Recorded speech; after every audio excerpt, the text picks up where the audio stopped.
এগুলো সব কর এখন।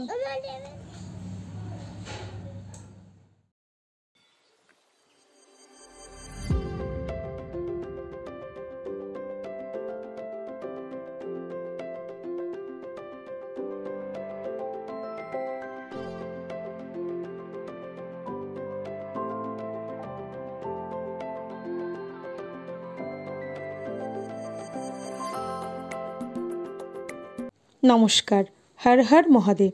আশা করি সকলেই ভালো আছেন, সুস্থ আছেন। আমার এলবিএস ফ্যামিলির আরেকটি নতুন ব্লগে সকলকে স্বাগত জানাই। আজ মঙ্গলবার, এখন বাজে সকাল 8টা। আর এখন থেকে আপনাদের সকলকে আমার সাথে নিয়ে আজকের ব্লগটা স্টার্ট করলাম। আশা করছি আপনারা পুরো ভিডিওটা দেখবেন, ভালো লাগবে। ভোরবেলা মেয়েটাকে স্কুলে রেডি করে পাঠিয়ে দিয়েছি। তারপর খানিকক্ষণ ছেলের কাছে গিয়ে বিশ্রাম নিলাম। তা না হলে না ছেলেটা আবার সেই ভোরবেলা উঠে পড়বে। যাই হোক, এখন একটু চা করে নিয়েছি। চাটা খেয়ে নিয়ে তারপরে আজ দেরিতে একটু রান্না বসাবো, কারণ আজ আর বড় মেয়েটা স্কুলে যাবে না। চাটা ঠিক মতো খেতেও পারলাম না, এদিকে ছেলেটা উঠে হাজির। এখন একটু বড় হয়েছে তো, তাই আর বেশিক্ষণ ঘুমিয়ে থাকতে চায় না। যাই হোক, ওকে এখন আমি রেডি করব।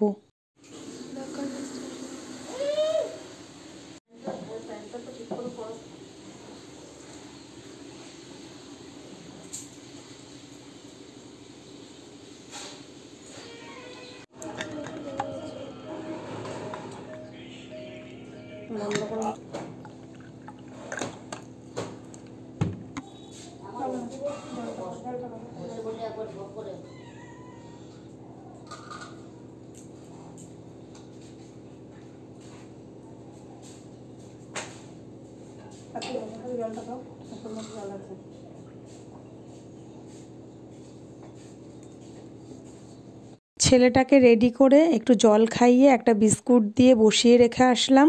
আর এদিকে আমি বিছানাটা তুলে নেব। ভালোই হয়েছে আজ একটু তাড়াতাড়ি বিছানাটা তুলতে পারবো। তা না হলে না প্রতিদিন আমার প্রায় 11টা সাড়ে 11টা বেজে যায়, কারণ রান্না বান্না সেরে তারপরে বিছানাটা তুলি, যেহেতু ছেলেটা একটু ঘুমিয়ে থাকে।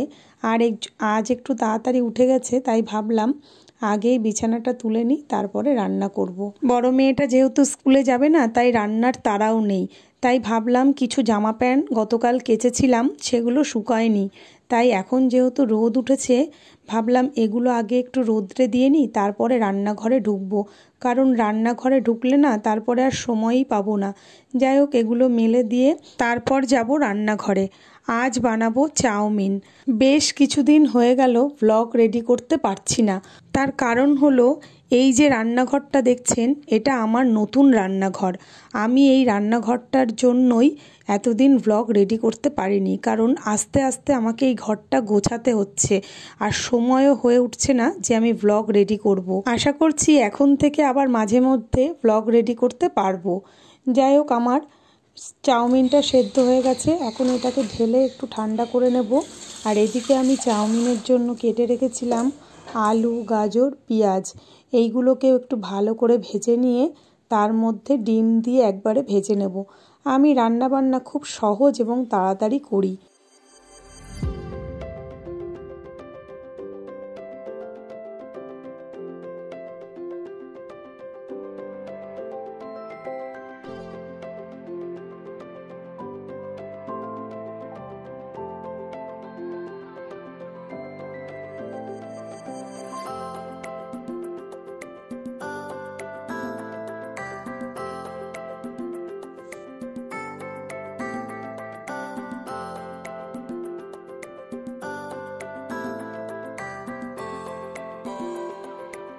আপনাদের অনেকের দেখে মনে হবে যে চাউমিনটা হয়তো দলা পাকিয়ে গেছে, কিন্তু না, চাউমিনটা সেদ্ধ করার সময় আমি জলের মধ্যে একটু সাদা তেল দিয়েছিলাম।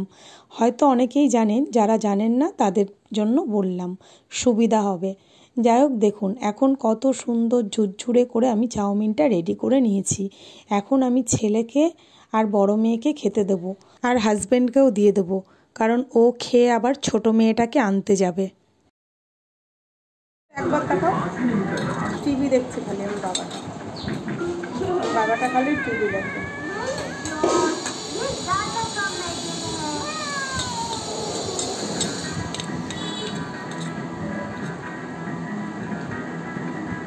তাড়াতাড়ি খেলো। খালি টিভি দেখো।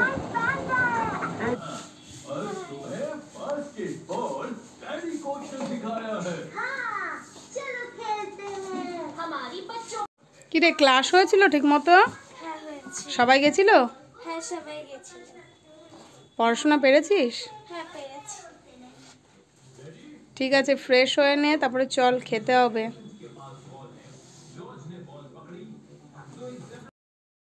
এখন বাজে সকাল 11টা। ছোট মেয়েটা এসে রেডি হয়ে নিয়েছে, ও আর এখন আমি খেয়ে নেব।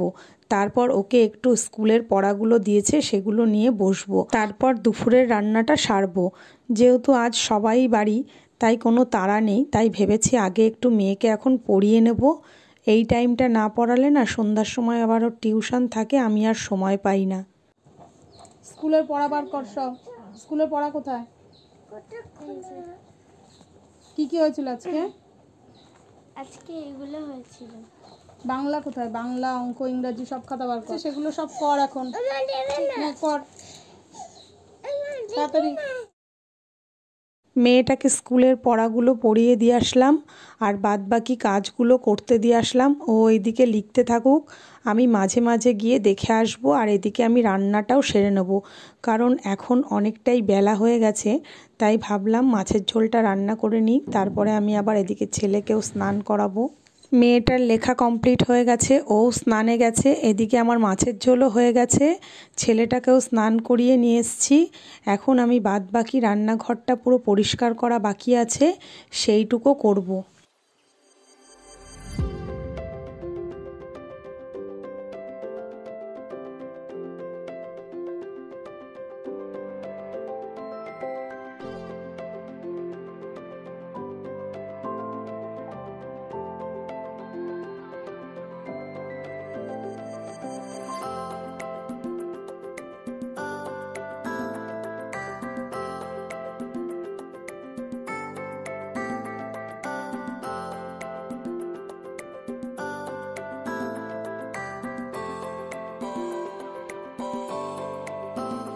সেই ভোরবেলা ঘুম থেকে উঠে ভেবেছিলাম যে সব কিছুই বোধহয় তাড়াতাড়ি হয়ে যাবে, তা না।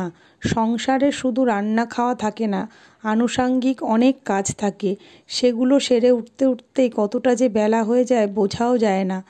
যাই হোক, আজকের মতো আমার এখানেই কাজবাজ সব কমপ্লিট। এখন যাব স্নান করতে।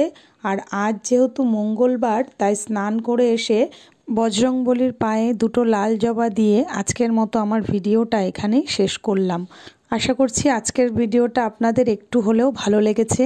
তাহলে কমেন্টে আমাকে অবশ্যই জানাবেন, আর লাইক করলে পরবর্তী ভিডিও বানানোর জন্য উৎসাহ বাড়ে। যাই হোক, ভালো থাকবেন, সুস্থ থাকবেন। দেখা হচ্ছে পরের একটি ব্লগে।